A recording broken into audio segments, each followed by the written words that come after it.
নমস্কার বন্ধুরা, ছন্দা রান্নাঘরে সকলকে স্বাগত। শরীরের অবস্থা খুবই খারাপ, তাও এই রান্না ছাড়া তো আর কিছু থাকে না।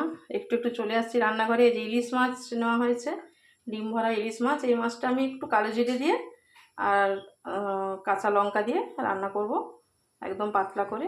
আর এখানে রয়েছে অল্প চিংড়ি মাছ, এই চিংড়ি মাছটা দিয়ে বাঁধাকপিটা রান্না হবে। বাঁধাকপি এখানে কাটা আছে, আর এখানে আছে করলা ভাজা, আর এখানে পেঁপে দিয়ে ডাল সেদ্ধ হচ্ছে। গাছের দুটো ঢেঁড়স ছিল, ডালের মধ্যেই ফেলে দিয়েছি, সেদ্ধ হয়ে যাবে।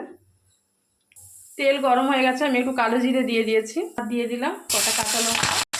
একদম হালকা করে মাছটা দিয়ে দিয়েছি, এপিট ওপিট করে নেবো। একদমই ডিপ করে ভাজবো না, ইলিশ মাছ একটু হালকা ভাজলে বেশি ভালো লাগে টেস্ট। এরপর দিয়ে দেবো পরিমাণ মতো লবণ, এরপর দেবো 1 চামচ জিরের গুঁড়ো, অল্প লঙ্কার গুঁড়ো, আর দেবো অল্প হলুদের গুঁড়ো, আর দেবো 1 চামচ পোস্তর গুঁড়ো। এরপর আমি এর মধ্যে 1 বাটি জল দিয়ে 5 মিনিট চাপা দিয়ে দেবো। ফিরে এলাম 5 মিনিট পর।